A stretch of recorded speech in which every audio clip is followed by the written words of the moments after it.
What's going on? We back with some breaking news. It's the Boxing Clinic and more. It's your boy CJ Goodfella. One time for the one time.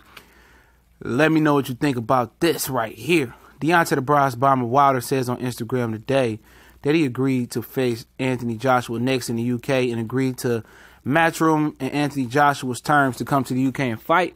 And in addition to that, he says the $50 million is still on the table for Anthony Joshua to come to the USA.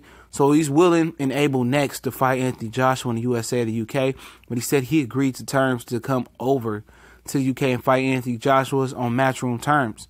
And it'll be interesting that they said they came to a deal with Alexander Povetkin and Anthony Joshua. And it hasn't been official. It's not an official announcement. But, you know, Deontay Wilder basically said they want to do it now. Remember last time when Shelly Finkel supposedly sat down with Barry Hearns, the father of Eddie Hearn. All right, it was two different feelings from that sit down in New York they had a couple weeks ago. Barry said it was no progress made. Shelly Finkel said it was plenty of progress made. And a lot of people looking from the outside in or looking from the UK or the USA, it don't matter which way. Some people say some of the guys that's getting behind Deontay Wilder are being biased. And a lot of UK fans are saying that as well. And some of the US people saying that Eddie Hearn, and people are being biased towards Eddie Hearn. But at the end of the day, you know, Deontay Wilder put $50 million on the deal on the table and Anthony Joshua didn't take it. After saying, you give me $50 million, I sign on the dotted line, I'll take it I sign tomorrow, plus 50% on the back end. But obviously they have, you know, they want the fight to be in the UK. I think they doing that for not even just selfish ways. I think they doing that to have leverage with the judges and the refs and the home court advantage. They feel that Anthony Joshua needs every advantage in the book. And look here, a lot of the UK guys, man, you have a lot of support with you guys not going with Wilder. A lot of the USA fans, black, white, Mexican, in between, whatever it may be, they don't like and hate Deontay Wilder anyway. So the one thing about it is everybody wants to see Deontay Wilder slip and fall and bust his lip. They want to see Anthony Joshua knock him out. This is not a USA versus a UK thing. This is basically a lot of the brothers that really were not fans of Deontay Wilder that much and didn't really think that he would get to this level or getting behind him now and giving him support from the United States. Nobody is like the Lions Den box community and some of the brothers on the YTBC. A lot of you guys are getting behind Wilder because they see the rubbish and the BS that Eddie Hearn is talking. You know? And this is a huge thing, and I've been telling Deontay Wilder to do that from the beginning, but it's negotiation one-on-one. And what I've been telling him to do is call Eddie Hearn and Anthony Joshua's bluff. And not only did he call his bluff one time, this is another time, one time for the one time, equal two times, he called their bluff. He called their bluff with the $50 million deal offer with 50% on the back end, and they tried to wiggle their way out of that one and say, oh, the funds are not there. Like, Al Hammond ain't money. Like, he's money in the bag. And then and he calls his bluff today, and he takes the offer that they put on the table. They said they was trying to make a better offer for Deontay Wilder. Now he calls their bluff again. And watch they wiggle out of this bluff. They wiggle out of this deal, okay, with Wilder. And they try to say, oh, it was too late. Povetkin signed last night or something of that nature. And try to make Deontay Wilder look bad. And I told you the guys this from the beginning of these negotiations, even before these negotiations started.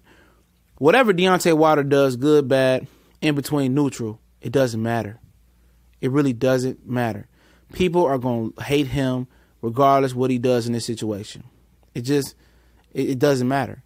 You know, so many people just dislike him. You see Antonio Tarver, Roy Jones, Floyd Mayweather stepping on his toes, you know, hating on him.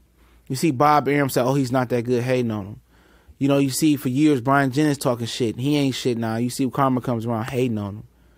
No matter what the test be, Luis Ortiz may have been, people thought he was going to lose versus Bermain Stavern like I did early on in his career. No matter what it was, nobody really thought Deontay Wilder would really prosper and be this good. People would have thought Seth Mitchell or Chris Arreola would eventually got it done before Deontay Wilder looking in hindsight. But he's here now. He's improved, and people still don't want to give him his credit. And to the day he put Anthony Joshua on his back and knocks him out, even after that day, people are going to say, they're going to make up an excuse. I don't even know what the excuse is going to be. What's going to be an excuse? Oh, he can't do it again. He do it again, you know. Oh, he's this, you know, he can't beat Mike Tyson. He ain't better than Ali. He ain't better than Vander Holyfield. He ain't better than Lucas Lewis. He ain't better than David Tour. He ain't better than this guy. The bar is always going to be set higher and higher and higher, and that's how you know you have a great fighter. True hate is really, really deep down. People admiring what you do, but they scared to really speak out and say, oh, I like that guy. I like his game. They can never give you the compliment. Even though I'd be like, you know what, I really don't care for LeBron James, but I admire his talent. I admire his skill level. I give him his props on that. But a true hater, true hatred is people who admire what you do and how you do it. But they just too scared, and they some closet dudes that don't want to give you your props. And that's really what it is, my brothers. You know, at the end of the day, Deontay Wilder won't get his just due until he's long gone and retired, bro. Same as Ali. He didn't get his just due until he's long gone and retired. Floyd Mayweather gonna be long gone and retired. Andre Ward, people probably gonna remember him. You know, when they look back on show, yeah, he was good. You know. But it is what it is, man. Like I said, Deontay Wilder, he agreed to whatever the terms they put out, the last terms they put out the Eddie Hearn and Matchroom. And let's see how they finesse out of this one. You know what I'm saying? I guarantee it's going to be, oh, no, we're going to fight Povetkin next. You know, we'd rather fight Povetkin. And not knowing that's a very, very dangerous fight, in my opinion. But you never know. They probably pay Povetkin off for some shit. You know what I'm saying? But it is what it is, man. You know, Wilder's willing to go to the UK. And he also says he agreed to terms with Eddie Hearn and Matchroom Boxing. And that is what it is, man. So don't forget to subscribe, hit the bell icon. We're going to go live probably on this topic a little bit later. And check the links in the description, Facebook, Instagram, and Twitter. Y'all know what it is. We gone.